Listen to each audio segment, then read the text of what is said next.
Good morning and welcome. Happy Sunday morning. My name is Donna. I'm Spiritual Programs Coordinator for Kadampa Center, and we welcome you here today. We have a great treat this morning. We have a visiting teacher, Don Handrick. He has pretty amazing credentials. He's been resident teacher at Tubten Norboling in Santa Fe, New Mexico for the last 11 years. Prior to that, he spent 7 years in a master's study, an FPMT master's study, so it's not like master's in a university, but a very high level study where they do much of the studies that Geshis do, just a little more condensed and a little quicker. He's very knowledgeable, very articulate, and very warm and welcoming. So I hope you will enjoy him this morning. We do have a slightly different protocol with visiting teachers. As always, we stand when the teacher enters the room to show our respect for the teachings that he holds. And then Geshe-la, at his request, when he prostrates, we prostrate with him. That's not normal protocol, so we will wait until Don is seated. Prostration is completely optional. That's, again, another gesture that we do showing respect for the teachings and also to kind of as an antidote to our own pride, but it's totally optional. Don is going to be here for another 3 days. He'll be teaching the Discovering Buddhism class on refuge tomorrow night. On Tuesday, he's going to talk about what's so bad about complaining. Why do we keep talking about that? And on Wednesday, he'll be talking about using our work as a spiritual path. So I think these will be really good topics. Friday, we have a busy week also. Friday is Sakadawa. That is a Buddha holy day. It marks the days of Buddha's birth, enlightenment, and passing into parinirvana. So it's a very powerful energy around that day. We'll be starting before dawn at 5:15 in the morning with taking the 8 Mahayana precepts. You can find out what that means on our website. Followed by a group reading of a sutra. Then at noon we have Medicine Buddha Puja. At 3 o'clock we are doing an animal blessing and liberation. And then in the evening, Geshe Gelik will be offering refuge. And if you want to take refuge for the first time, you can learn about that. You can come to the class tomorrow night. We also need, if you're taking it for the first time, we need you to register, and you'll find that online if you go to the calendar listing for Friday and just follow the links. We have our big celebration next Saturday evening, marking our 25 years of existence as Kadampa Center, so I hope you all come. And I think we're going to hear a little bit more about that at the end of the teachings this morning. I'll also mention that everything we do, when we offer Dharma teachings at Kadampa Center, we don't ask people for money to get in and hear them because these teachings are way too precious to let that be an obstacle. However, we do still exist in samsara, so we do have expenses involved in our daily operations and in bringing a visiting teacher. So if you are moved at all by what you hear today, we would appreciate any donations. And also, in another month, on July 6th, is His Holiness's birthday. He'll be turning 82. He seems to have promised to be around for another 20 years, so let's hope that happens. Every year, we, in order to mark his birthday, sort of as our birthday gift for him, we try to organize acts of compassion that our members can be involved in. This year, especially thinking that, that he may be here in October, we want to have a very, very special gift to offer him. So our gift of compassion this year is offering our own bodies to help others through a blood drive. So we're going to have that right here at the Kadampa Center on Thursday, July 6th. We have information about that also online. If you go to July 6th, you can follow the links. And we're actually going to be giving blood right here in the Gampa, so we'll be surrounded by holy beings while we make this really wonderful offering, and we're hoping to be able to present to him in person in October something that indicates our gift to him. So we're looking forward to all that. So Don should be here very soon, and have a great morning.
Just wait for folks to come in the room. Is this on? Yeah, it's turned on. Maybe it just needs the volume up. Okay, great. Thanks, Brian.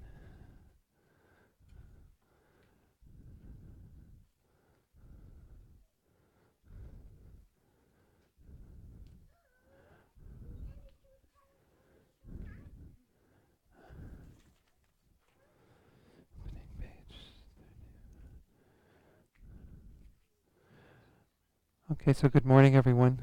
I'm really happy to be here with all of you. Those of you who don't know me, my name is Don Handrick. Spend most of my year in Santa Fe, down at our center there, Tupten Norbuling, and that's from November through April that I'm there. Then I'm out on the road for the remaining time, so I'm just really delighted to have been invited here to Kadampa Center and to be able to share some time with the community here. So it's good to see all the kids. We're trying to get a children's program started in Santa Fe. We don't have so many families, but we've been quite inspired by what you guys do here. And Denise Flora came out to Santa Fe many years ago to do her Ready, Set, Happy training. So we've got the basis to do it. We just need more kids. So, so if any of you want to move to Santa Fe, you can create our program over there. So I guess we just start with the prayers. What we're doing to begin with is on page 34. This is, I guess, what you normally do on Sunday mornings, is the recitation of the mantra of Shakyamuni Buddha. So you'll see that at the top of the page there. And you do this 3 times? Okay, good. Tayata om mune mune Mahamunaye Soha Tayata Om Mune Mune Mahamunaye Soha Tayata Om Mune Mune Mahamunaye Soha. And then on page 37, I think you have the four immeasurables. Again, you know the chanting of this probably better than I do. Oh, okay. All right, good. So, sorry I missed that on your sheet here. You have that there, Donna. So let's recite the four immeasurables. Maybe just a few thoughts before we recite each of these, and then we can pause for a moment to meditate on these. So the very first one, this is what we call immeasurable love. So we're having that strong wish, thinking about all sentient beings, no matter where these beings are, no matter what their condition is, wanting them all to have happiness, all to have the causes of happiness. So let's recite this first line and then pause briefly to meditate on that. May all sentient beings have happiness and the causes of happiness.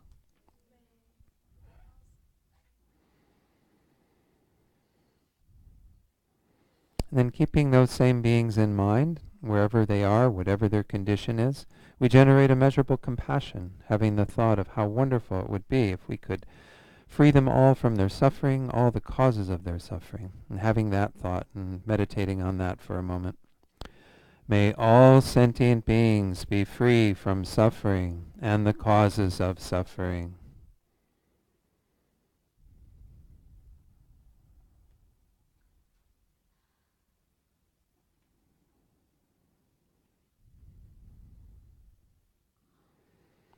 Then with the third one, immeasurable joy, we're kind of taking delight and sharing in the joy that everyone experiences if they're in this state where they're inseparable from happiness and free from suffering.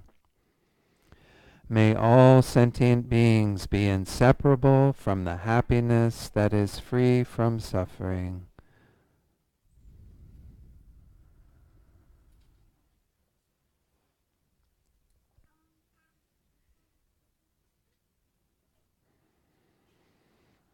And then finally, immeasurable equanimity, wanting all beings to be free of these disturbing states, being attached to friends, having hatred for enemies, even having indifference towards strangers. So let's recite that and pause to reflect briefly on that thought. May all sentient beings abide in equanimity, free from attachment for friends and hatred for enemies.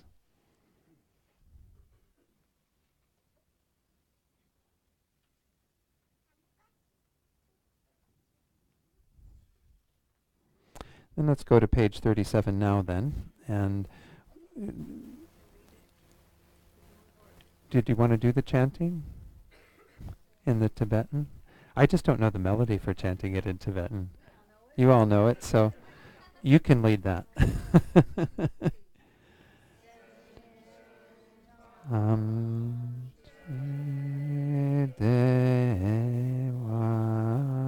Dewadam Devakyudam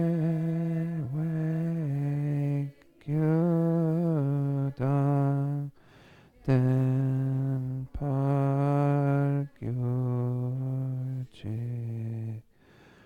Dunga Dang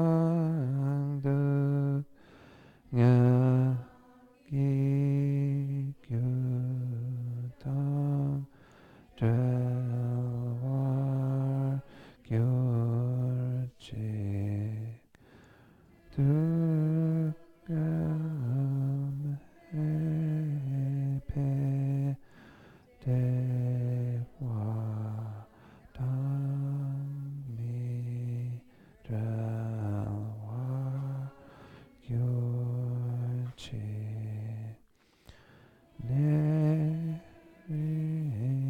Chagdam Nidang Jam Tanyam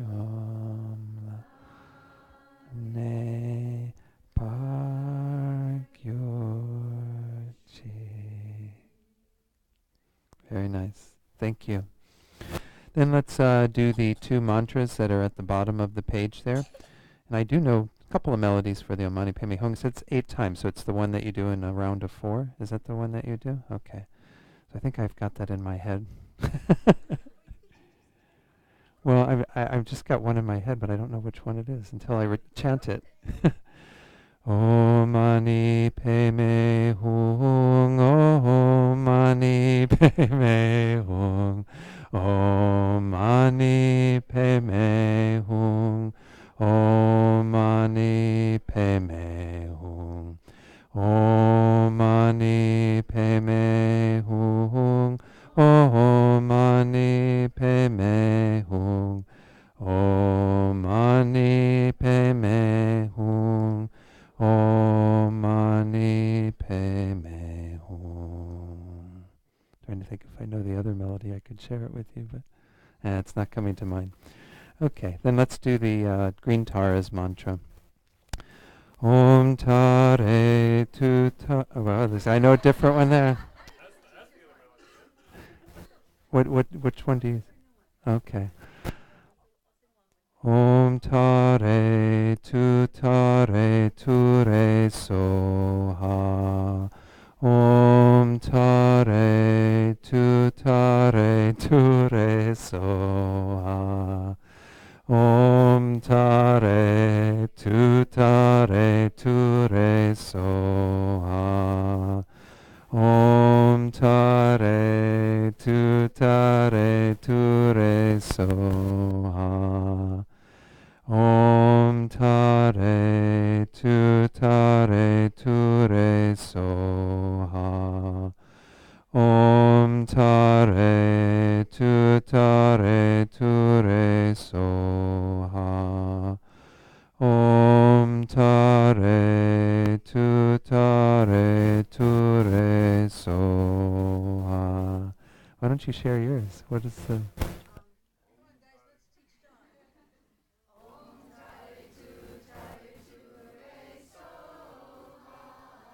Om Tare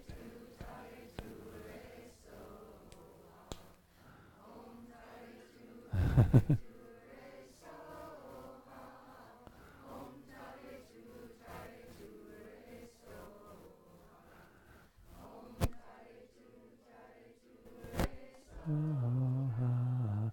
Om Tare Tu Tare Tu Re Soha.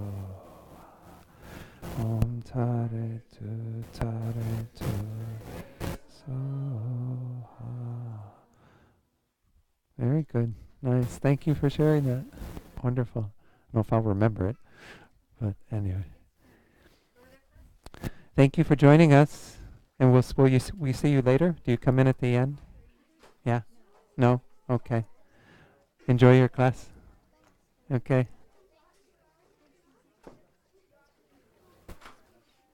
5 minutes early. Okay. All right. Sure.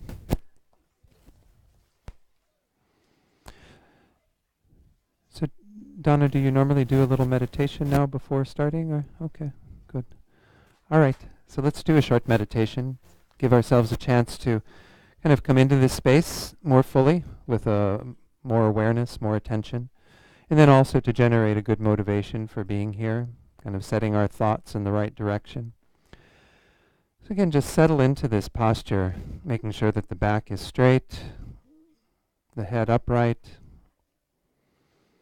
but relaxing, kind of letting go of any tension that you find in the body. You might even take a few deep breaths. Sometimes I use this idea of kind of filling every cell with air. And we're inhaling so that everything expands, every cell of our body. And then when we exhale, just feeling any stress, any tension, any worry, just going out with the exhalation.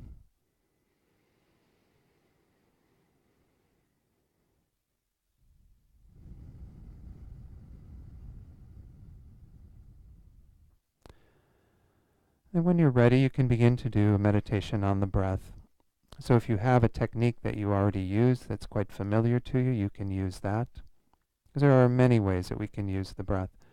But one I like to use in particular and suggest for those who may not have a technique is to tune into the sensation at the tip of the nose. So as you breathe in and out through the nostrils, there's that very subtle sensation that occurs there, just inside the tip of the nose. And make that your meditation object, just staying present with it as you inhale, as you exhale. But no doubt the mind will wander, and when we see that that happens, if we get distracted by thoughts that are on our minds currently, maybe plans that we're making for the future, or things that happened recently in the past, we might have worries or preoccupations on our mind that still come to the forefront. Or we might even have sounds or other distractions that arise. When we see that that happens and that we're no longer with the breath, then just simply let go of that distraction. Bring the awareness gently back to the breath, reestablishing your attention once more at the tip of the nose. So I'll ring the chime, and we'll do this in silence for just a few minutes, and then I'll lead you in a short reflection to set motivation for being here today.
So now to set our motivation for being here.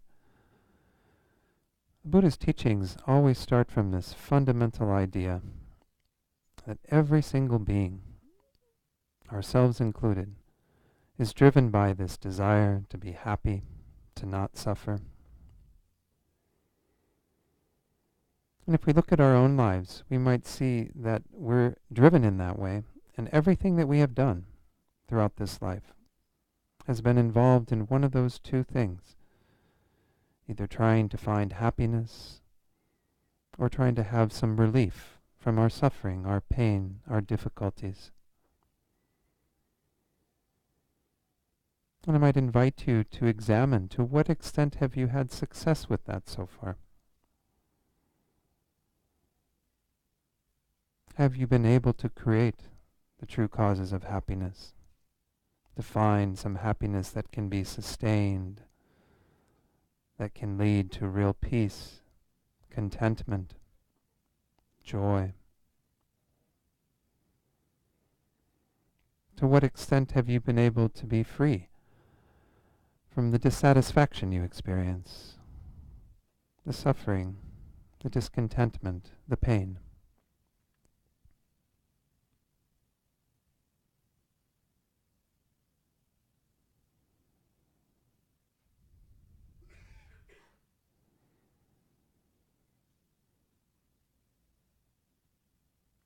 So the Buddha says that if we examine our lives, we see that more often than not, and no doubt for many of us, for a good part of our lives, we were trying to find happiness in the wrong way.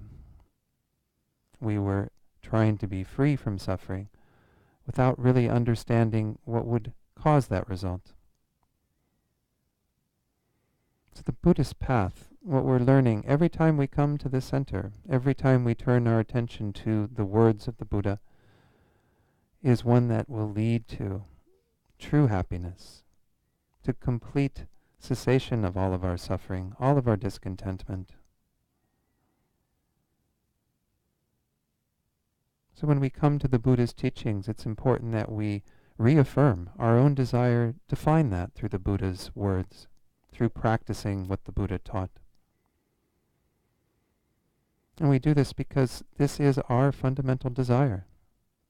The Buddha never said there was anything wrong with that. We're just going about it in a wrong way. So kind of reaffirm that in your own mind, your conviction, to whatever degree it is already, that this path is one that will lead to your ultimate well-being, your complete happiness, your freedom from suffering. And think that you're here today, initially with that thought, to try to accomplish that for yourself, to achieve that state.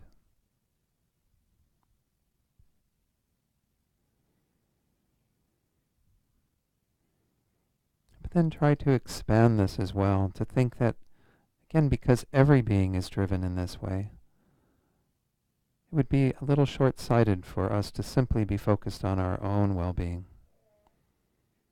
Wouldn't it be wonderful if we could also help all beings to find true happiness, to be free from all forms of discontentment and suffering?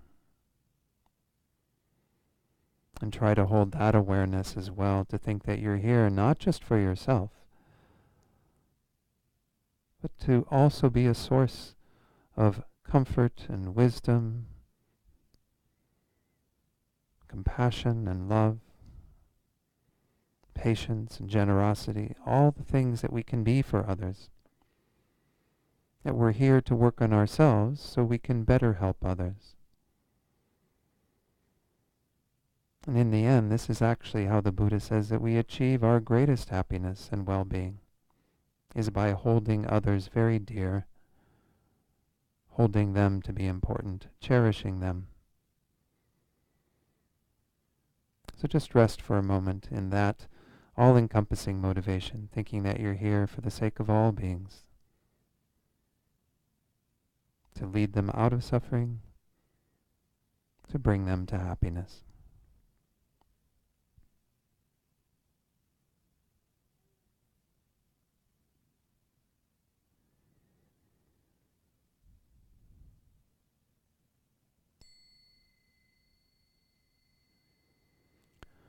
Okay.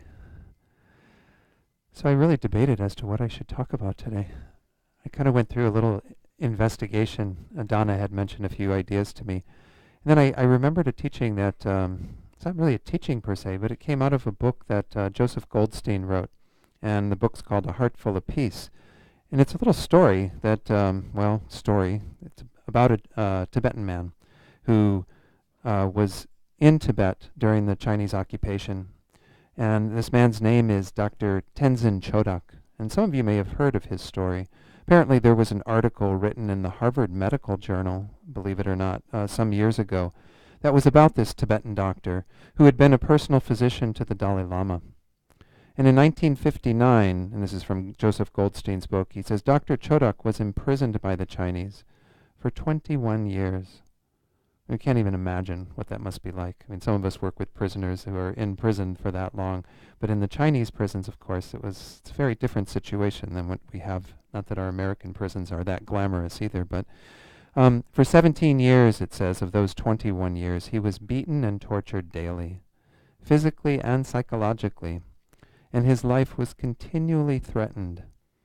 Astonishingly, he emerged from this 21-year-long horror virtually free from signs of any kind of post-traumatic stress. Which again, that's a pretty tall order. Spend 21 minutes in a prison and not come out with some sort of stress. But there were lessons that he had to share, that he shared in this article. And what I want to do is kind of frame these lessons, and we'll just use this as a starting point and explore these together. Because he comes down to calling these 4 insights in times of distress. We might not feel like we're in distress, but we're certainly dealing in our world with a lot of things that can cause that sort of anxiety, can cause a lot of not so helpful emotions to arise. Here we are on the morning after another terror attack in London, which I'm sure most of you have heard about, 2 actually that occurred. And so, this is the world that we live in now. We could call it a world in distress because there certainly is a lot going on and a lot of that type of anxiety. So I'm going to go into each of these, and these are really what Dr. Chodak attributes his ability to go through that experience of being imprisoned and tortured for all those years and come out with a sane mind, come out with a mind that was not totally bent out of shape by that, not wrecked by it. So the very first insight that he has is we must endeavor to see every situation in a larger context. I think what this is really pointing to is the idea that if we really examine what's going on with our mind when we have a lot of negative emotions, when we get angry, for example, upset at something, the mind kind of narrows down to a very tight focus.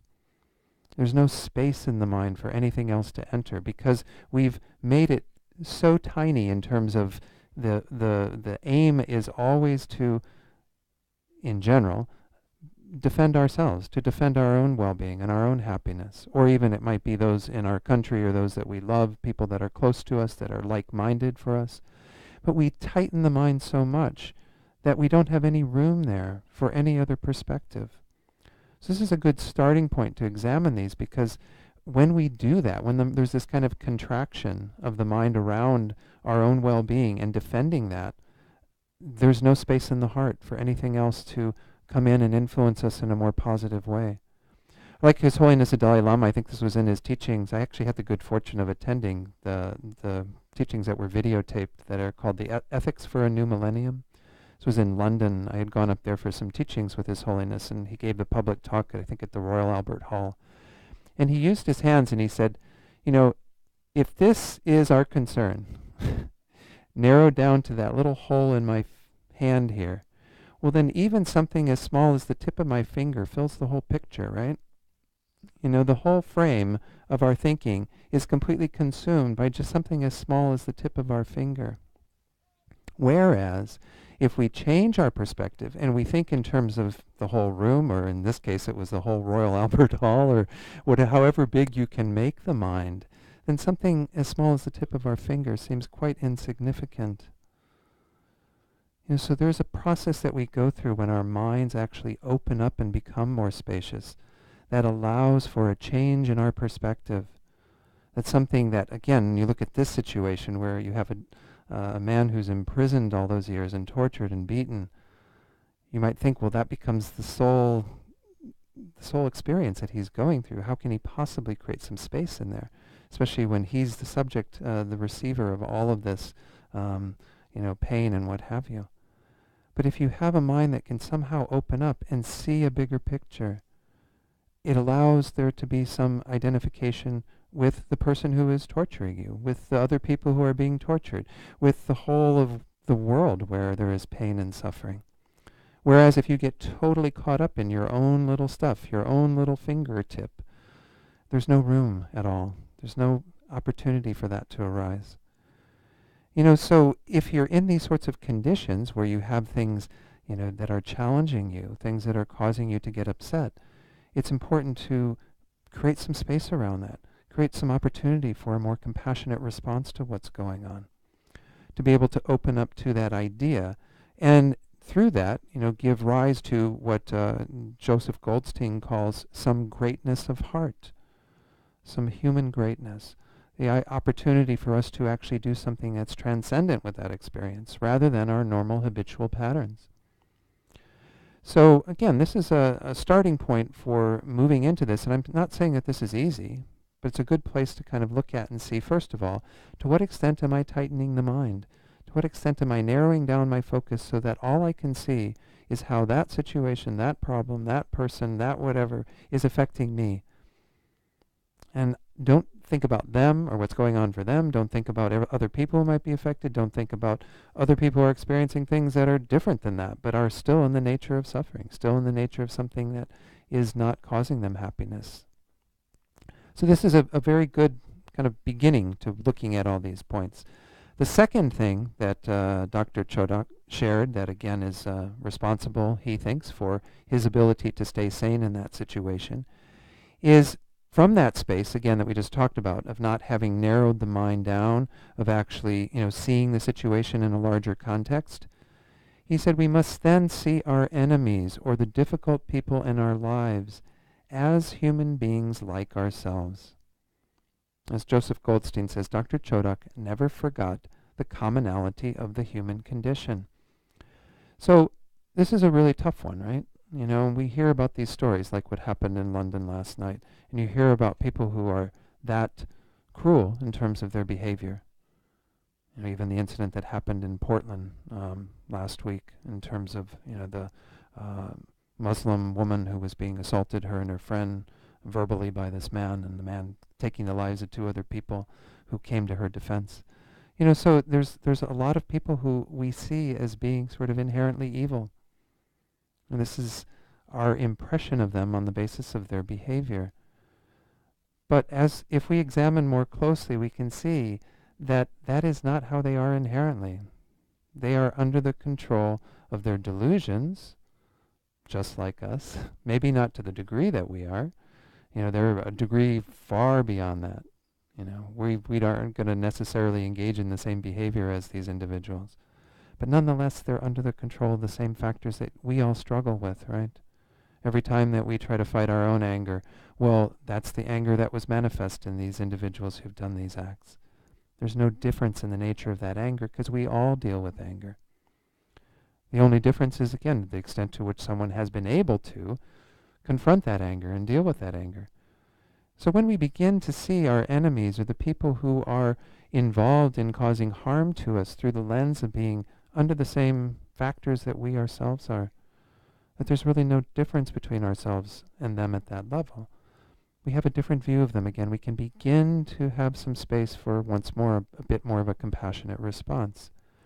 Master Shantideva, who many of you know his primary text, the Guide to the Bodhisattva's Way of Life, in the chapter on patience, he talks about how if you are being attacked by someone with a stick, why don't you get mad at the stick? Anyone? Why don't you get mad at the stick? Why do you think? It's not a trick question. Because the person's yielding the stick, right? So you say, well, it's the stick isn't like attacking me. You're not sitting there and a stick jumps up from the ground and hits you on the head. There's a person wielding the stick, right? But then Master Shantideva says, okay, so a person's wielding the stick, but the person is being wielded by their delusions. So why aren't you mad at the delusions? Why aren't you angry at the delusions? Instead, we get angry at the person. Now, again, I'm not saying that this sort of gives free rein to anybody to do whatever they want because they're under the control of the delusions. It's to identify that this is the same process that we're all under the control of. Every one of us can feel the force of the delusions when they arise, particularly anger, which is a very powerful emotion because it has a physical property to it as well, right? We feel all the adrenaline, all the rush and the tightness and all of this that goes on when we get angry or upset at something. And so there's that whole kind of force that's moving forward that we're under the control of at that time. That's very hard to counteract. Buddhism is very good at giving us many tools to confront that, but we have to apply them. And if we don't even know about them, and I'm guessing that most of the people who've engaged in these actions have no tools to confront their delusions. They don't have any way to even do anything. Why would we have anger or hatred towards that person? Because they lack knowledge of things that they could use at the time to confront the delusions that they're experiencing, that they're under the control of. Rather, we would want them to have everything that they need. We would only want loving thoughts, compassionate thoughts towards them. It doesn't make sense for us to be hateful towards them. So again, this is the situation that we can kind of adjust our minds, reframe things, look at it in a different way, to actually see that we have that in common with others. Every one of these individuals who's involved in any act of terror, whether it be domestic terror, international terror, anything that we see in the world that we can look at and say these are individuals who are engaging in hateful, harmful, cruel acts. They're under the control of their delusions to a greater degree than we are, but nonetheless the exact same pattern. They said we all know our own anger. We all know what triggers our own anger, and we all have some tools that we've been learning through being involved with the Buddha's teachings that can help us to confront that.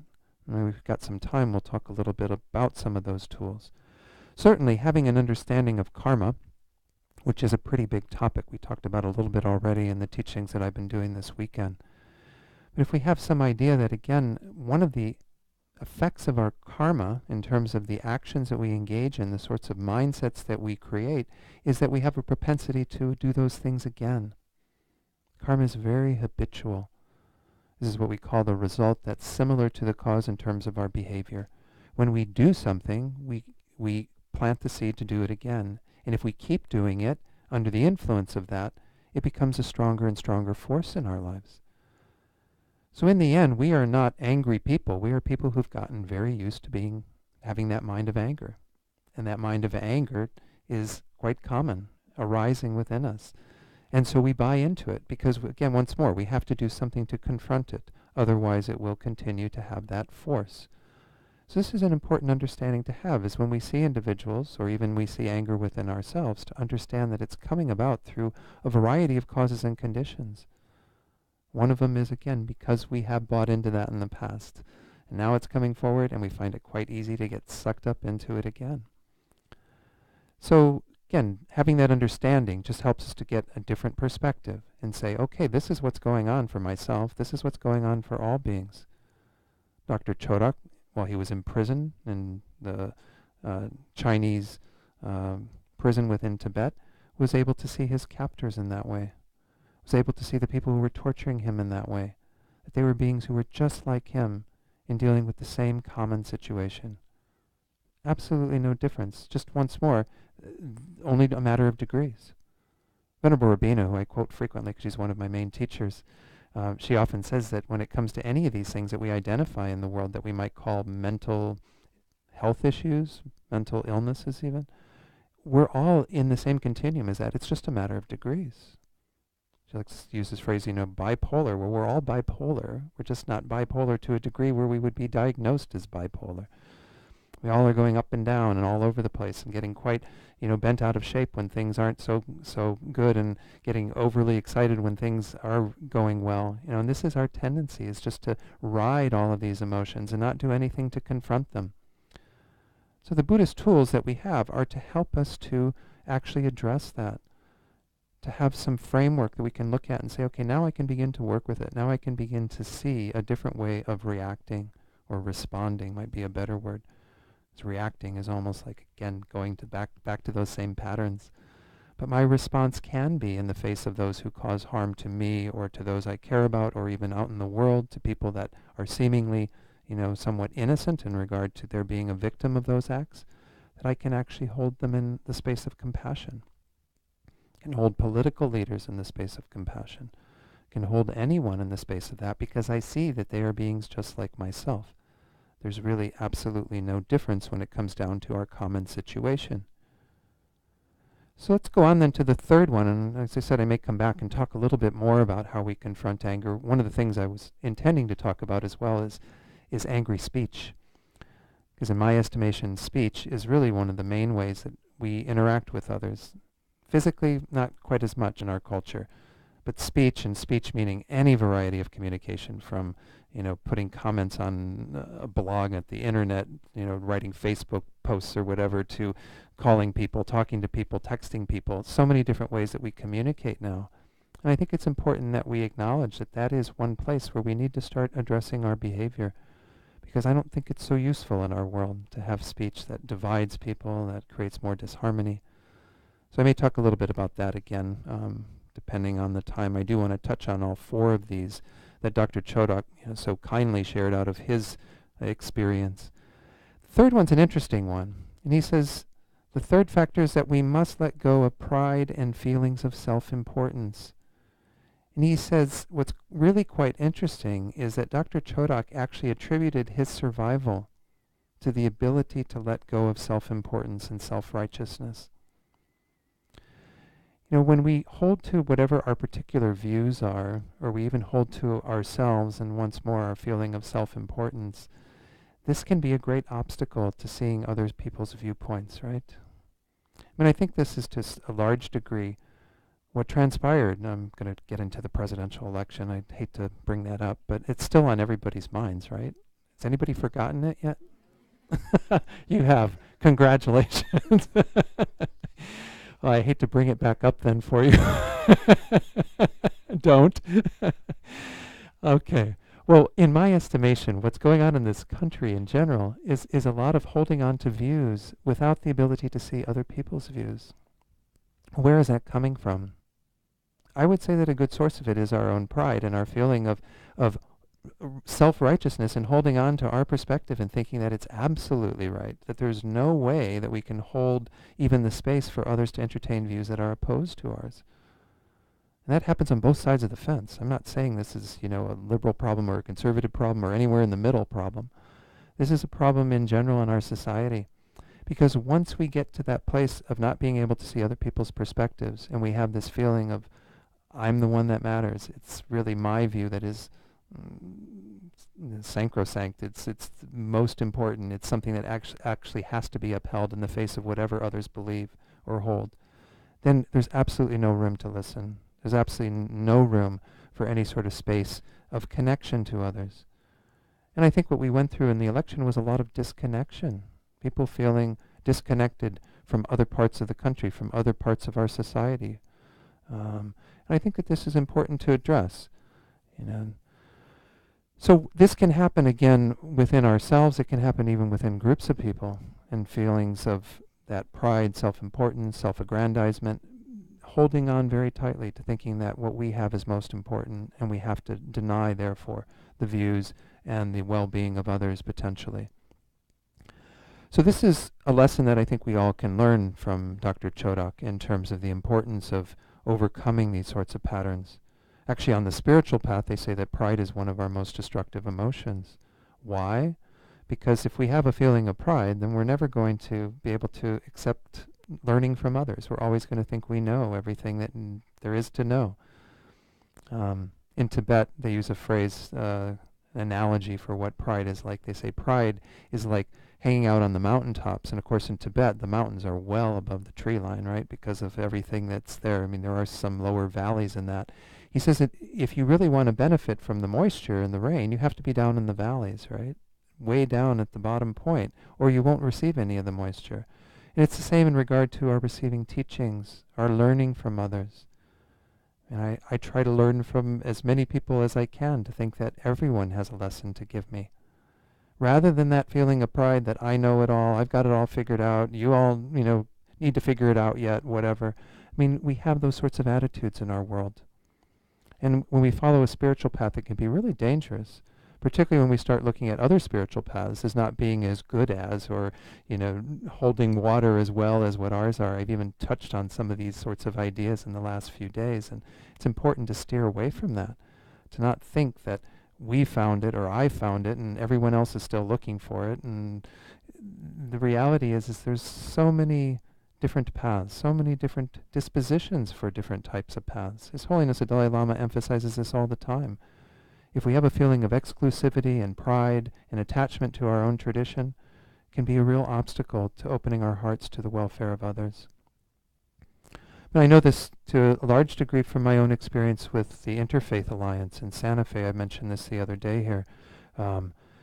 In Santa Fe, we've got a very diverse group of people who've come together. Santa Fe is not a very large place, and yet it's a very spiritual place. I guess with the the city of holy faith is what it be translated as. Maybe that's influenced it to some degree. But the people I sit around the table with, I'm always struck by the degree to which they have the same level of conviction in their path that I have in mine. And we should rejoice in that. We should be thinking that that is a wonderful thing, that people of whatever faith, of Islamic faith, Jewish faith, any of the Christian faiths, Hindu faith, you name it, any faith in the world, or even people who just have faith in their own humanity and in wanting to express that. We should be delighted that they found something that works for them, something that gives them some space of meaning and purpose in life. So pride and self-importance, in the context of what Dr. Chodak was experiencing, it was really important that he lessen all of that, that he diminish that to a point where he was there with none of that in place. Or else he would feel that every time he was being tortured, every time he was being in any way denigrated, that it would smart more, because he'd be coming from that place of, why is this happening to me? That feeling of pride or self-importance that could be a real obstacle to learning from that. And obviously Dr. Chodak learned from that experience. As long as it went on, it was a very long lesson for him of 17 years of torture, 21 years in prison. But he obviously learned some great things from that. As I said, I think we can learn from every situation and from every person that we meet. A way of looking at karma, actually, that I mentioned earlier, is to have that understanding that, I think it's Pema Chodron in one of her books, I'm paraphrasing her a little bit, but she essentially says that karma is life giving you the lessons you need to learn. So if you look at why is this in my life, and it might be hard for us to think of this type of a situation that Dr. Chodak had to go through, but why is anything in your life? Why is that driver who cuts you off in your life? Why is that person at work that you can't stand in your life? Why is whatever? You fill in the blank. We can see that we don't need to look at it through the lens of karma and seeing it as, oh, these are the ripening of all my own past actions coming forward and I need to, stop doing those things. But we can actually influence ourselves to see it as a lesson, as an opportunity. This is an opportunity for us to diminish, yes, those negative tendencies that led us to that, but also to increase the positive responses to things in the world. Dr. Chodak obviously, opened his heart with compassion and love for his captors. Can we do the same when we're confronted with people who challenge us? Again, whether they be individually on a one-on-one basis or in the world at large, when we see people engaging in acts of terror and so on. So I think this is an important part of it, and I don't want to spend too much more time on that, but this third one of letting go of pride. The fourth one is really comes from the fundamental teachings of the Buddha that are summarized in the Pali text that's known as the Dhammapada. I'm sure some of you have some experience with the Dhammapada. The Dhammapada is a set of verses that come from the Buddha's teachings that were collected that are really quite profound. I've actually done some teachings at our center in Santa Fe on the Dhammapada, some of the verses, because we don't really talk about the Dhammapada so much in the Tibetan Buddhist tradition, but it's actually a text that's used by many Buddhist practitioners around the world to inspire them. And there's a wonderful line in the very beginning of that text that essentially says, hatred is never overcome by hatred, but by love alone is healed. This is the ancient and eternal truth. And he said this is the lesson, his fourth lesson, his fourth kind of, again, insight in his own time of distress, to really understand at a very deep level that we are never going to overcome hatred through hatred. Can you fight fire with fire? I mean, this is the idea behind it, right? Can you actually overcome the hatred in the world by hating others back? And I love this idea that the opposite, that only by love will hatred be healed, that this is the ancient and eternal truth. It's an ancient and eternal truth, meaning that it is the way things have always worked, but somehow we're blind to that truth. The world is blind to that truth. There was an interesting article that I don't know when the teachings were that His Holiness said this, but there was an article about how we've been brainwashed in the world to think that war is an acceptable way of living our lives, that this is a necessary evil in our world or something. This is all part of this ignorance of this eternal truth, that we somehow think that by fighting those who oppose us, who mess with our peace of mind, mess with our well-being, that bombing them and killing them and doing all this to make their lives miserable is somehow going to solve the problem. Yeah, you obliterate the enemy from the planet, but you haven't done anything in terms of obliterating the enemy in your mind. That's why His Holiness says you're never going to have outer disarmament until you have inner disarmament. When the people that make the decisions, that sit around the table and talk about these things, all say, we need to disarm ourselves from our anger. We need to get rid of all these, states of mind that are driving us to do these, to build up our military and to bomb everybody all over the place. When people all decide that, that will be the beginning of the end of war and conflict in our world. So I think that these are, again, quite important things for us to remember and to acknowledge, particularly this truth, that hatred is only going to cease in response to the positive emotions. This is a bit of what I mentioned this weekend in terms of why we can change our minds is due to the fact that, first of all, our minds aren't fixed. They are changing. They're not unchanging. I mean, are all of you holding on to the same anger that you had the last time you were angry? No, that anger has come and gone. Our minds are frequently changing. This is the impermanence of our minds. But moreover, there's this law that His Holiness calls the law of contradiction, which is the fact that, again, when we talk about something like hatred, it is overcome by love. In the space of a mind of love, you cannot hold a thought of hatred. And moreover, hatred is based in fiction, is not based in reality, whereas love is based in truth. Let's look at that, because I think it's important for people to examine a bit of that, because we do tend to feel justified sometimes in our hatred. But if we go to the extent of what hatred is doing, the mind of hatred when it arises is seeing the other person, or whatever the situation is, through the lens of it being completely bad, completely evil, completely something disagreeable. And what I might invite you to do is think about the time when somebody had a moment of hatred towards you, because I'm sure we've all been on the receiving end of that too, right? Where somebody actually saw us and thought we were this horrible, evil person, right? We had that moment of them seeing us through that lens and getting upset at us, at what we did. Maybe we pulled into the parking spot before them, but we didn't even see them perhaps, and now all of a sudden they think that we're the worst person in the world because we did that to them. Would you want everyone in the world to identify you as that? Completely. That's the totality of your being, is that person who is being hated at that time. No. I mean, we know that we're more than that. Even when we have been malicious to others, which I hope people haven't been doing a whole lot lately, but even when we have been harmful to others, would we want people to identify that as the sum of our being? That somehow that's who you are, is that person who was angry and upset in that moment? No. I mean, again, if we think about ourselves, we know that we don't want to be seen through the lens of what hatred sees people as, that everything about them is horrible and awful and despicable.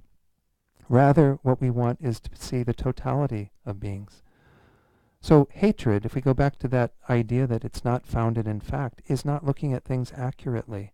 In fact, all the delusions aren't looking at things accurately. Our attachment isn't, our jealousy isn't, our pride, our greed, and so on. All of these are rooted in a mistaken idea, even on a conventional level, not seeing things correctly, because we're holding beings to be inherently evil. Like Venerable Rabina sometimes points out, I mean, even Adolf Hitler was kind to his little doggy Woggy. That's the way she puts it. He was kind to people in his life, too. I'm sure he had people who loved him, who loved dear Adolf, right? His mother, other people in his life. And yet, we can see him as somebody who we definitely have those thoughts of strong emotion towards, potentially even hatred, anger towards. But that's not the sum total of Adolf Hitler's being. It's not the sum total of Adolf Hitler's mind. And it's the same for any being that we look at. So again, the mind of hatred, when we generate it, we're not looking at things correctly. We're actually not seeing the whole picture. And once more, if we're going to get upset at anything through that mind of hatred, we want to get upset at the delusions of that being that are causing them to do what they do. Not get upset at them as a being. They're a being who's just simply under the control of those factors. So hatred is really a skewed mind. It's a deluded mind. Quote Venerable Rabina again, it's a big fat lie. All the delusions are a big fat lie. Let's look at love, on the other hand. Love is truthful and grounded in truth, because what is the mind of love? The mind of love is looking at others, whether it be, again, a terrorist or the person at work that you can't stand or whoever, and having the sincere wish for them to be happy and to have the causes of happiness, just like we recited in the immeasurable thoughts, right? Is there anything invalid about that mind? Anything untruthful about that mind? Is that being somebody who needs happiness and the causes of happiness? Sure. Is there anything wrong with you wishing for them to have that? Not that I can see. Seems pretty grounded in truth to me. So, as His Holiness points out, and actually it's a really wonderful set of teachings in the book that's called The Dalai Lama at Harvard, he went into a whole description of this law of contradiction and how it works at the deepest level. He says, if you have something that is grounded in truth, fighting against something that is grounded in fiction and in untruth, which will out? Which will win? Truth will win in the end. Why? Because there is a solid foundation for it. It can be upheld through that foundation of truth. And this is really our job. I mentioned this when we got into the first teachings that we looked at this weekend. We should have a passion for the truth. This is what I think any spiritual path is about, is to find what is truth for us. And if we really examine these two states of mind, we can see the truthfulness of love. We can see the benefit of a mind of loving kindness towards all beings. That there's no harm that comes from that. There can never be any harm that comes from that. If I have the genuine concern for the happiness and well-being of others, and of course use that within the context of what is wise to do at that time, then how could that possibly go astray? Whereas if I follow the mind of hatred, then I start introducing all kinds of confusion, and then I have all sorts of ridiculous responses to what's going on, and do things that aren't going to help the situation because I've tried to deal with hatred through more hatred. So I think it's important to really investigate these ideas, to examine, why this sort of stuff works, how we can actually make these operative in our lives. And just these 4 points, let me review them real quickly for everyone before I open it up to some questions. And we'll see what questions you all have or comments. The first one, again, that we must endeavor to see every situation in a larger context, and expanding our view, not narrowing the mind down. The second one, we must see our enemies, the difficult people in our lives, as human beings just like ourselves. See that shared commonality, that we are not different than others. They are not different than us. Third, to diminish our pride, our self-importance. And then finally, to really get this idea that you're never going to overcome hatred through hatred. You're never going to overcome what is an unpleasant or difficult situation through the same thing that is causing that situation, through the same factor that is involved in that situation. Rather, you have to introduce the healing component of love, of positive emotions. Without that, the situation's never going to be resolved. So, have I triggered any responses from anybody or questions? We do have a microphone again, so raise your hand if you'd like to say something. And there's Andre, and then in the back there, yeah.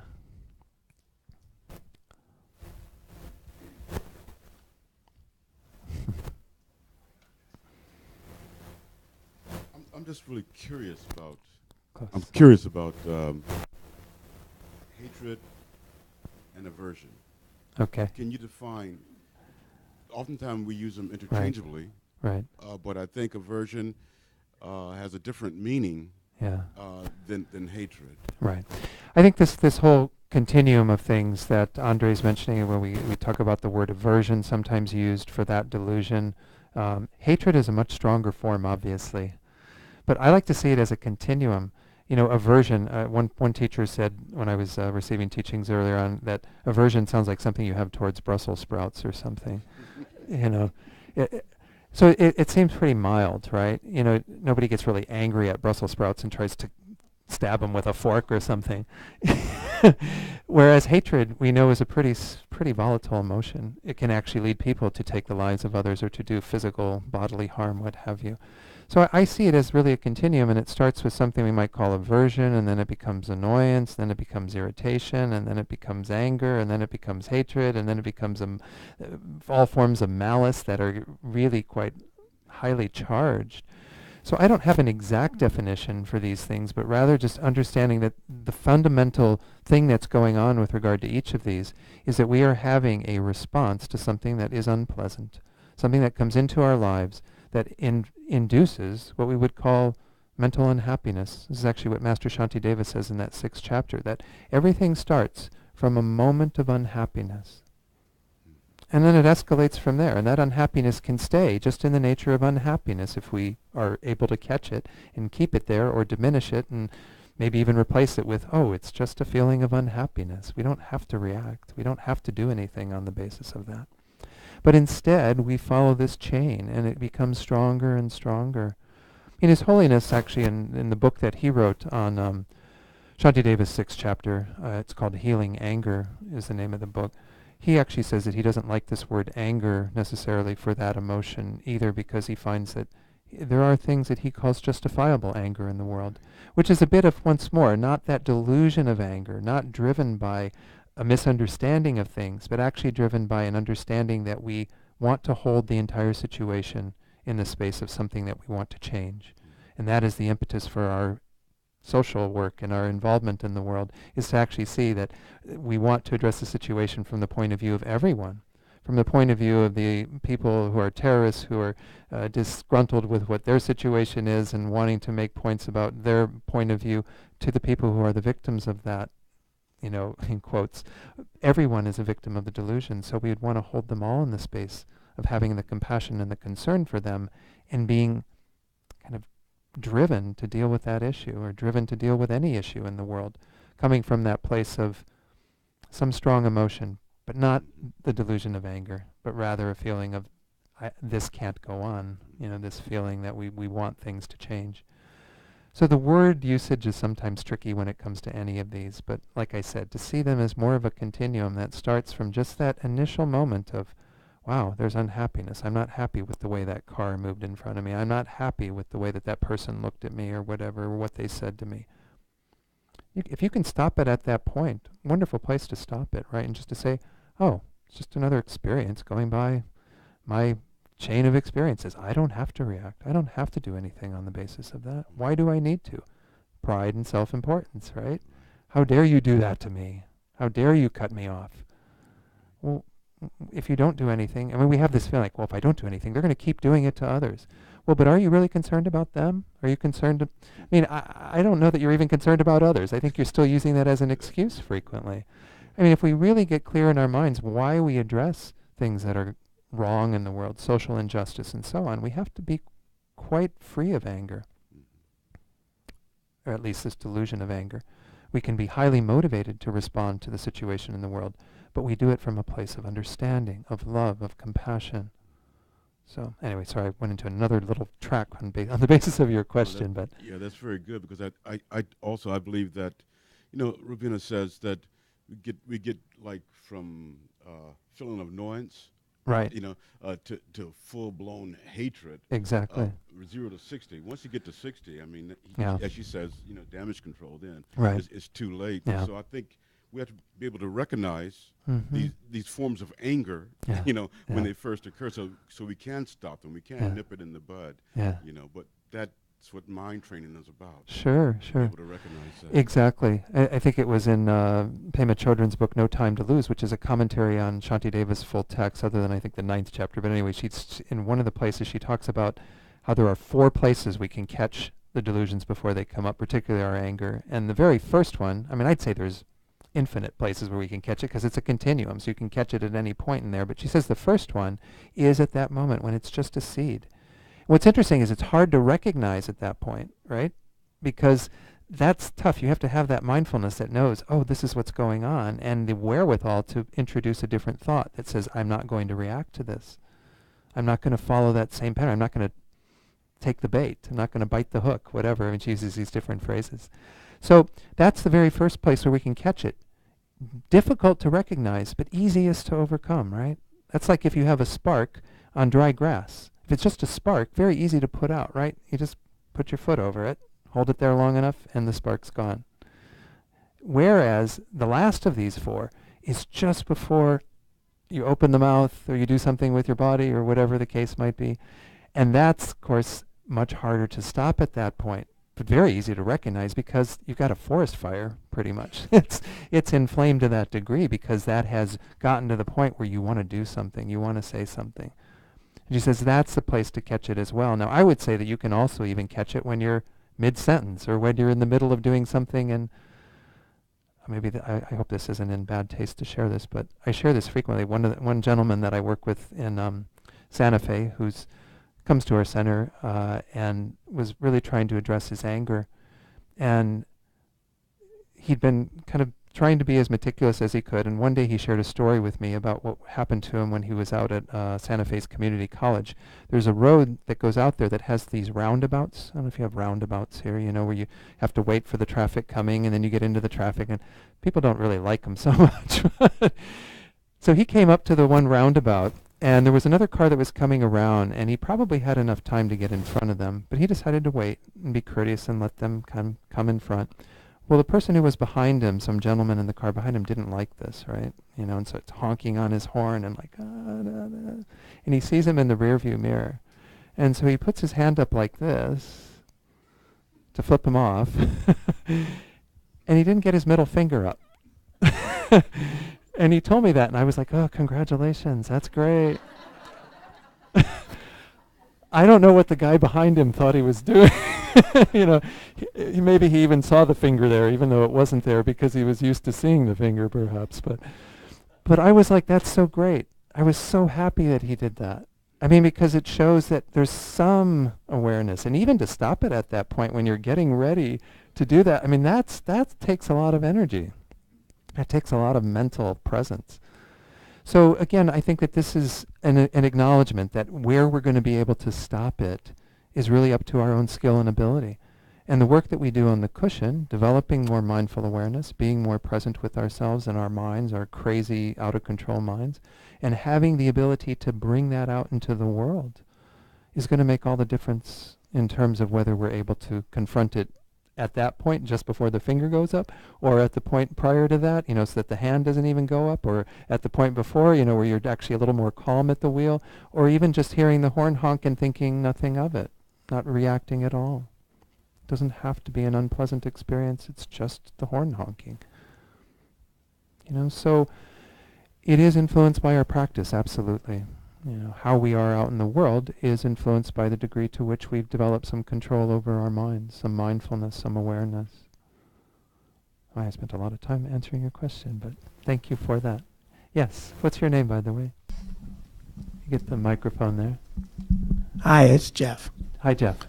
This might be a little off topic, but I don't think it is. You're talking a lot today about how we see things. Sure. So what would the Buddha's definition of wrong view be? I have an idea what it is, but I could be wrong about what wrong view is. Well, why don't you share what you think, and then I'll comment on that. That might be easier. Well, I have two examples in my head. Like, again, I'm not saying anything political, but with the NRA, and they have, like when you talked about grabbing onto a view that it's your right to own a gun, and they don't present the whole Second Amendment, what it says. Right. So it constricts Right. what actually it says. And then you had, like last year we had a big thing over HB2. Right. Right. I heard about it. Right. And I'm not taking any sides on it, but I thought about it for a long time. And so if I change my appearance, Right. it's unrealistic for me in the world of samsara Sure. to expect everyone to be okay with that, even though I would expect that. And so both of those to me are wrong views of reality, of the way things are. Am I seeing it right? Well, the words wrong view in a very technical way are referring to things that pertain to the teachings of the Buddha and denying things that the Buddha says exist or adhering to things that the Buddha says don't exist. When it comes to our sort of worldly wrong view, I mean, then it would include certainly any distortions that we have that are related to our not seeing the full picture or our adhering to something. Again, I would say every one of our delusions in that way is a sort of a wrong view. As I was saying earlier, the mind of anger or hatred that holds on to somebody as being 100% evil, 100% bad, and then on the basis of that feels very justified in having responses of anger. So I would say wrong view could be, I mean, we almost get into what we would call misconceptions as opposed to wrong view, which there's a lot of misconceptions in the world, and all of samsara, all of this conditioned existence we're involved in is based on a fundamental misconception thinking that we and others and everything that exists in a way that it doesn't. So there's a lot of that taught in Buddhism, certainly, and just again different ways that idea would be applied. I don't see any problem with what you said, Jeff, in terms of saying that some of that could be a wrong view to have. I mean, any types of expectations we have in the world around ourselves and how others are going to treat us or relate to us, any views that we have that aren't, again, seeing the entire picture, are definitely distorted to some degree. I'd say probably a lot of what we deal with throughout our day is distorted. That's why, once more, that phrase I mentioned, this actually came from Eric Kolvig, who's a Theravadan teacher. I read some of his teachings on right understanding, which is the first of the Eightfold Path that we were looking at. He says we have to have a passion for the truth. That means we have to encompass the totality of truth as well, and not adhere to just one little corner of the, like, it's like this comes from one of the sutras of the Buddha in the Pali Canon, is the idea of the 6 men and the elephant, the 6 blind men and the elephant, right? They're all holding on to a different part of the elephant and think they know what the elephant is like. But the tail isn't an indication of what the rest of the elephant is like, nor is the trunk, nor is the foot, nor is the ear. You know, we have to know the whole totality of it, the truth. So this is, I think, what we are faced with as people in the world, as Buddhists in the world, is to embrace truth and to try to adhere to correct view, to help others to know truth to the best of what they can see. I mean, that doesn't mean we go around door to door and telling people, could I teach you today about the truth that the Buddha taught? I mean, that, I think, would be going too far. But I think we have to uphold the truth within ourselves and be an example to the world, and then where we can, help others follow what we have come to find to be truth ourselves, with the condition that they have to find it to be true for themselves. That idea of you can lead a horse to water, but you can't make them drink, well, it's very true too, that people can come to Buddha's teachings, and many people don't find Buddha's teachings resonate with their understanding of the world at all. It's okay, you know, that's where they're at.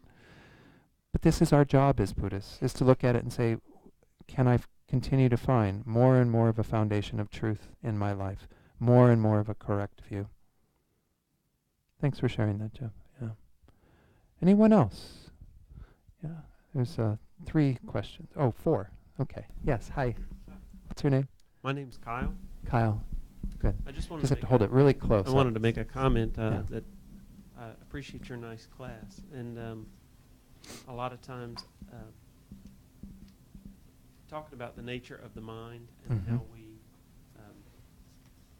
highly value our opinion, and we think a lot about the way we approach the world and the way we do things.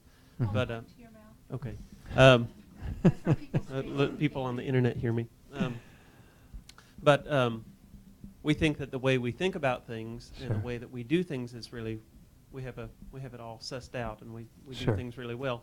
But at the same time, and we think that other people ought to see the world the way that we see it, and do things the way we do it. Yeah. But at the same time, we're not comfortable in our own mind. We have a very small perspective, and we feel very uncomfortable in that space as well. But still, we hope that others will feel comfortable there.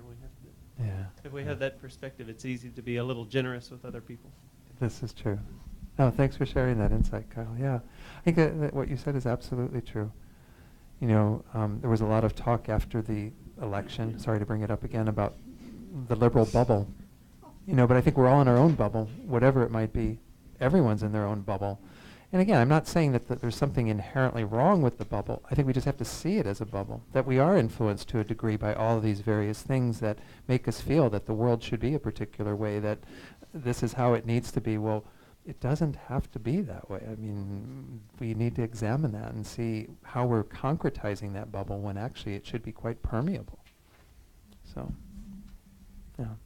So again, there were, I think, 3. Who's next? Right over here. What's your name? I'm Allie. Hi, Allie. Okay. I was going to say, I think a lot of the problems that we have with, anger and attachment, basically everything comes down to how we're defining things. Sure. I think, people like to look at things and say, this is good, this is bad, instead of seeing it as all as a whole, like the whole picture.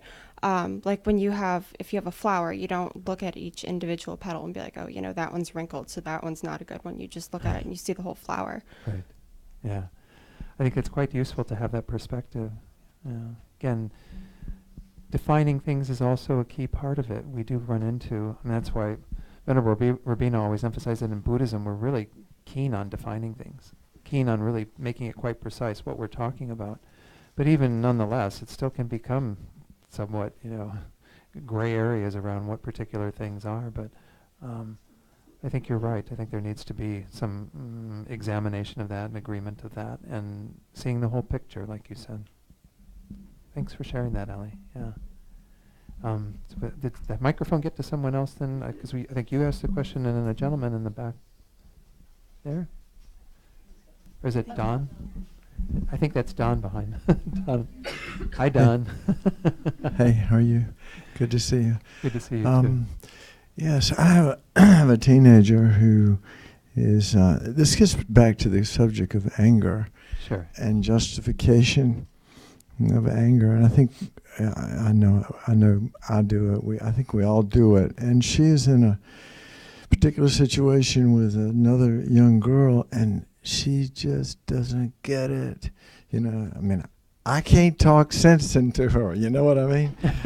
What a surprise. And, I was going to ask for a show of hands at yeah. how many people can talk sense into her. But you know what I come down to is I come down to, it's actually, Venerable Rabina has said this here, and it really makes so much sense. And they say, I've read this in, I think in AA, they have this thing, they say, getting angry is like drinking poison and expecting other people to die. Yeah. And so I'm talking to my, pardon? There's the other one too of being angry is like holding onto a hot coal, waiting to throw it at somebody, that offended you, and of course, who's getting burned? You always get burned. Yeah. Well, in this situation, I'm trying to say, look, it's in your best interest to, to try to make this right and to apologize and move on.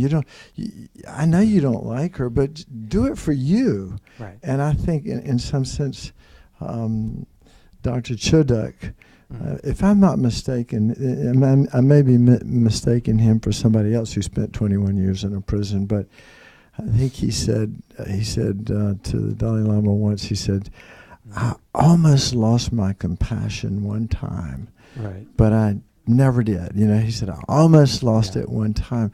So, it really is in our best interest to keep the Dharma in our, to be aware and mindful of these Dharma remedies that prevent us from being overcome by poisonous anger, because it just kills us. It kills our heart and our spirit.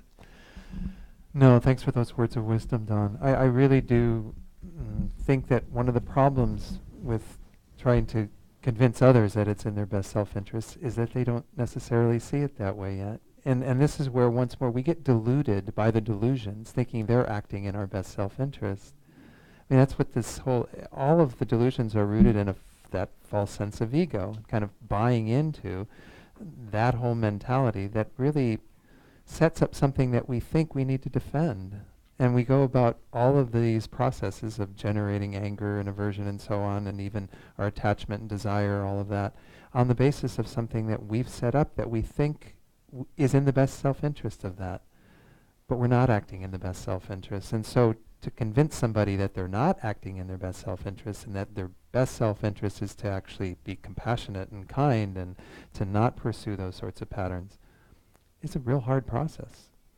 I think, a lot of Buddhist practitioners have a hard time still convincing themselves that these mindsets are in their best self-interest, even though we begin to taste it when we start exploring what's it like to be patient in the face of somebody who's yelling in your face. What is it like to... it's not always a pleasant experience. It can be quite challenging, and the ego keeps trying to rear its ugly head and say, hey, you're not acting in the interest of this person here that you are so invested in. Because that's the thing, is we're invested in that sense of self to an unbelievable degree. So we have to make that switch from thinking that following that voice that is behind all the delusions is in our best self-interest, to following the voice of reason and of logic and of truth and of what the Buddha teaches is in our best self-interest. But there are experiences we can gain along the way that will help us. It's not like, again, it's all unpleasant. It does mean that we're kind of moving in an opposite direction. I think we use the phrase sometimes, against the stream. I actually sometimes talk about how the Buddhist path, I'm not trying to discourage people by saying this, but the Buddhist path is like we are on a stream that we have created that is, the boat of our mind continuing to follow that stream. Well, the first part of Buddhist practice is to get the boat to go in the opposite direction. Well, I mean, if you've ever tried rowing upstream, you know it's not an easy task, right? Because we are following a current that we've created. And eventually we have to even get the current to go in the entire opposite direction by forcing ourselves against the stream. So, this is a tough process. This isn't an easy thing. But relax, enjoy the ride. This is meant to produce greater and greater happiness and well-being by following those sorts of mindsets, by continuing to invest again and again in doing the work, and not beating ourselves up when we're not capable of doing the work to the degree that we'd like to, or that our teachers say ideally we should do. Be very kind to yourself. This is a real message that I think we need in the Buddhist path frequently, is just to have that self-compassion, and then of course compassion for others who, like your daughter, may not be ready to hear those words yet, or needing to find their own path to those lessons. And unfortunately, most of us have to do that, have to find our way to these teachings. So, anyway, thanks for sharing that, Don. Yes. What's your name? Hello, my name is Brenda. Brenda, hi. And hi. I agree with everything you have said so far. It's for me, it's very enlightening. Okay. And I have tried my best, really, to control my anger. Let's put it in politics, talking about politics. I'm sorry, but I find it very difficult not to hate Donald Trump. Okay. And the reason is because, it sounds like funny, but I really have tried. Believe me, I have. Okay.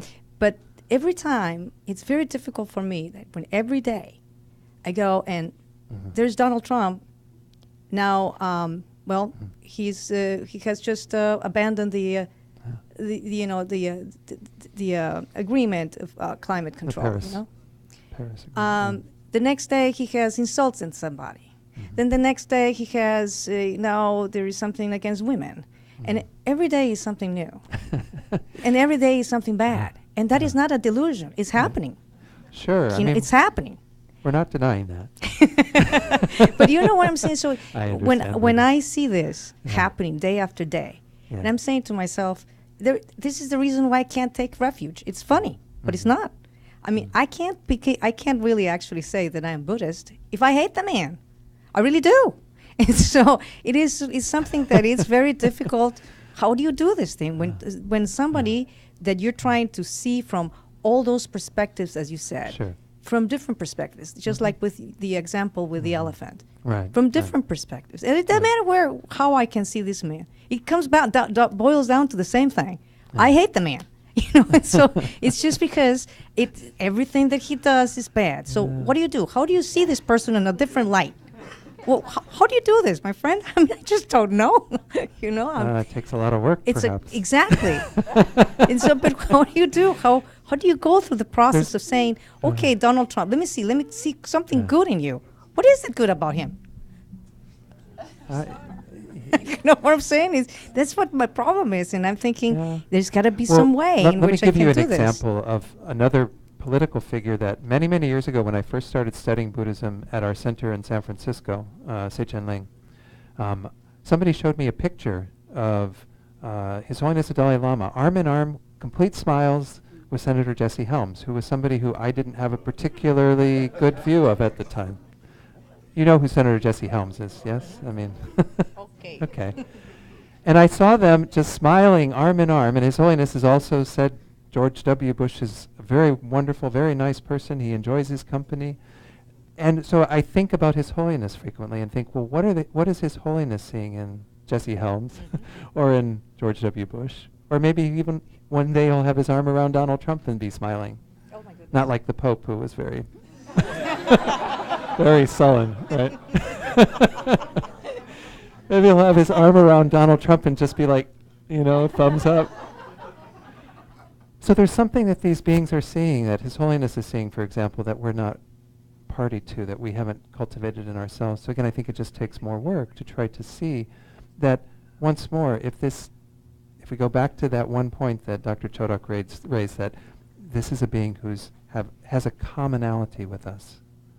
there's no difference in terms of Donald Trump being under the control of his delusions and karma the same way that I am.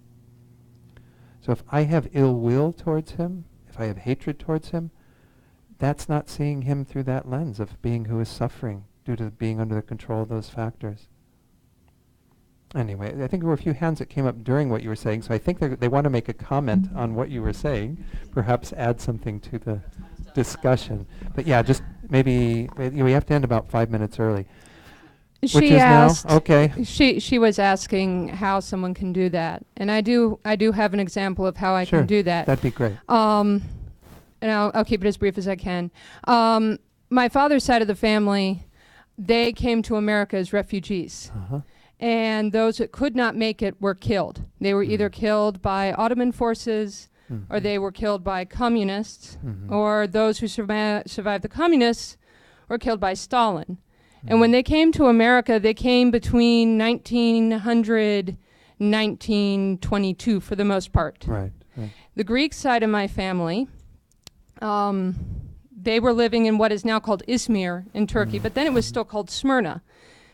My great-grandfather and his two sisters were the only members of their family to survive, the only ones to survive. They stayed in Marseille, France, with friends of the family who had a house there. He came to America. And on his paperwork, it doesn't say Greek.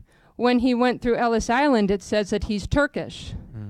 Now, you would think, given what had happened to him, the entire loss of his family except for two sisters, loss of property, nothing is standing from where they used to live. They even destroyed the ossuary where the bones were. So not even the church was allowed to stand by the time the Takvim Azusa was done. So you would think that when he saw Turkish on his paperwork, he would have gotten angry. Right. But he didn't. You would think that when he had neighbors who were Turkish, he would have shown resentment towards them, but he didn't. Right. And he wasn't Buddhist. Of course, he was raised Greek Orthodox, but he was a very open-minded man. And his view on it was, I will not let it destroy what remains of my life. Yeah. I will not let this define me. I will not let what happened define me. Sure. And this was somebody who had not only suffered violence, but from the time he was a little boy, he had doled out violence. He learned to shoot a gun at Turkish soldiers when he was 5, Right. because that was the situation at the time. He refused to let his anger take him over, even when he faced discrimination as an immigrant living in Cleveland, Ohio. Right. And I now have a neighbor who is a very good friend of mine. Her family moved here in January, and I live in Charleston, West Virginia. Her family moved in January to our neighborhood, and they're from southern India. About 2 months ago, they found bags of dog poop being left in front of their door on a regular basis, and now she's terrified. Sure. She's still learning English, and she looks at me and she said, and you hear these things on the news, and they're saying they don't want immigrants here, and how does this make you feel? I said, I'll tell you how this makes me feel. It's the same thing that they told my great-grandfather, and it's the same thing that they've said for hundreds of years. Nothing new under the sun. What we're seeing is we're seeing the same pattern of things being repeated. So I think an important part of learning how to deal with it is, and this is what my great-grandfather's view was as well, it's the same thing, different names, different places, different individuals, but you have to recognize the problem is not the individuals. The problem is that which is perpetuating the mindset that societies teach us is acceptable. And so that's my expression on one way to deal with it, is recognize it is not that person, it is their mindset. What's your name, by the way? Jessica. Jessica, thank you for sharing that, Jessica. It's a good place to end it. And thank you all for participating in this today. So we do have an announcement, I think, correct? Prayers first? Okay, prayers first, page 246. This is one of my favorite prayers. It says it's His Holiness's favorite dedications, but I like using this dedication myself as well because it's really very, very powerful in terms of the thoughts and intentions behind this. You might even bring to mind individuals that you want to say this prayer for, beings that you know that are experiencing varieties of suffering. But let's dedicate with our hearts fully open to the welfare of all beings. May all beings everywhere, plagued by sufferings of body and mind, obtain an ocean of happiness and joy by virtue of my merits. May no living creature suffer, commit evil, or ever fall ill. May no one be afraid or belittled with a mind weighed down by depression. May the blind see forms and the deaf hear sounds. May those whose bodies are worn with toil be restored on finding repose. May the naked find clothing, the hungry find food. May the thirsty find water and delicious drinks. May the poor find wealth, those weak with sorrow find joy. May the forlorn find hope, constant happiness and prosperity. May there be timely rains and bountiful harvests. May all medicines be effective and wholesome prayers bear fruit. May all who are sick and ill quickly be freed from their ailments. Whatever diseases there are in the world, may they never occur again. May the frightened cease to be afraid, and those bound be freed. May the powerless find power, and may people think of benefiting each other. For as long as space remains, for as long as sentient beings remain, until then may I too remain, to dispel the miseries of the world. And turn the page back to 244, just one page back, and we'll recite these two prayers for the good health and long lives of His Holiness and Lama Zopa. And then we'll think about all of our other special teachers. We can think about the Geshes here, the resident Geshes. We can think about other teachers that we and others have a karmic connection with. Make strong prayers for all teachers of all spiritual traditions who are helping beings to find peace and happiness in their lives, to have good health and long lives, and to all beings to never be parted from perfect guides in all their lives. In the land encircled by snow mountains, you are the source of all happiness and good.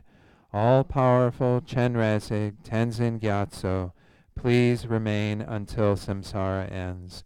You who uphold the subduer's moral way, serve as the bountiful bearer of all, sustaining, preserving, and spreading Manjunath's victorious doctrine, who masterfully accomplish magnificent prayers honoring the three jewels. Savior of myself and others, your disciples, please, please live long. Good enough. Thank you again. Really appreciate this time with you today.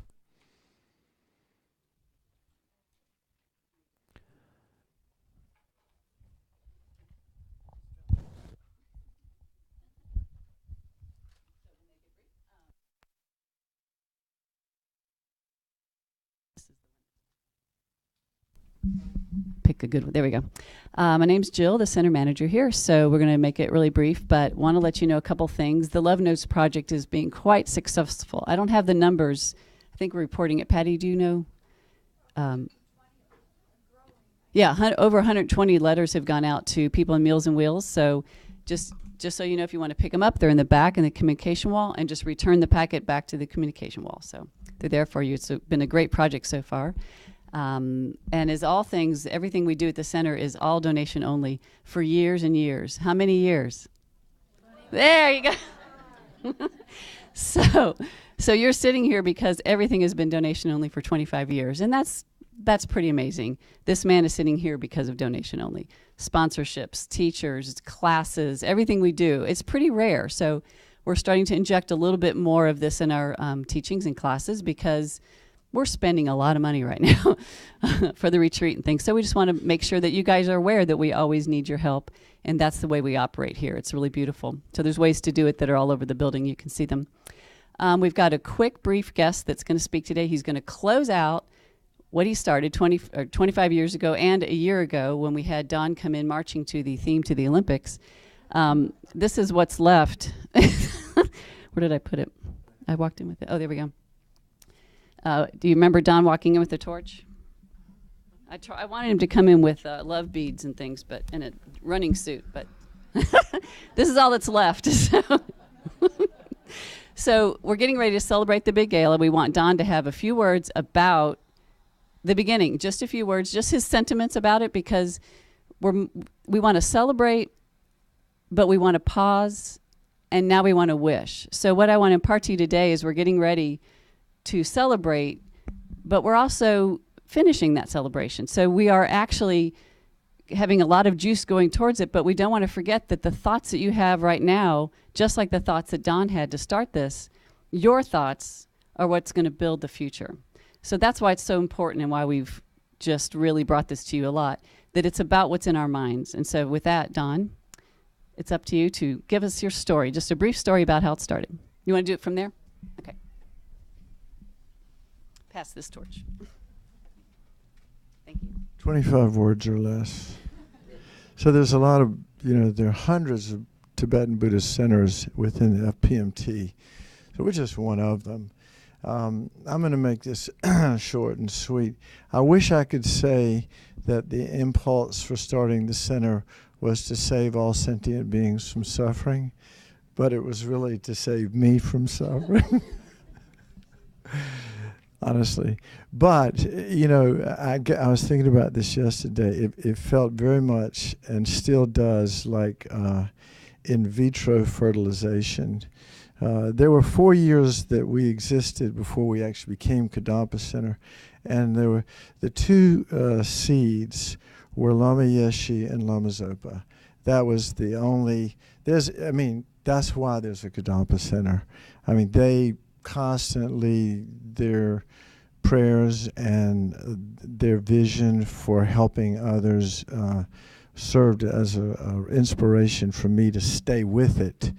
Again, and my own self-preservation.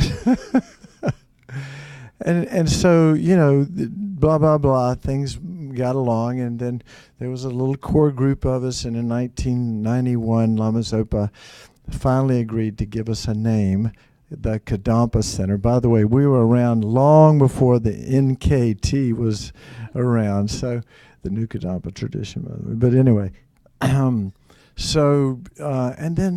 then sort of I wisely got out of the way and let other people. And so this whole center exists in dependence upon the kindness of so many people like yourselves who volunteered.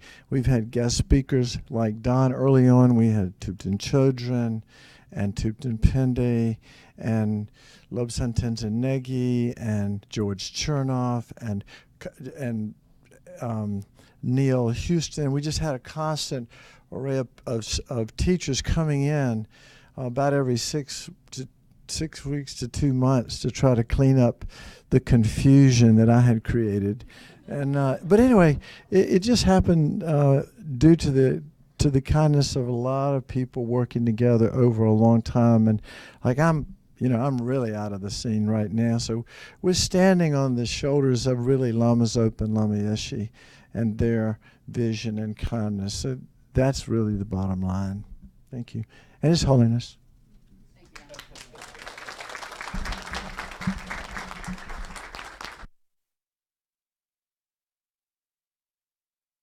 So we're done.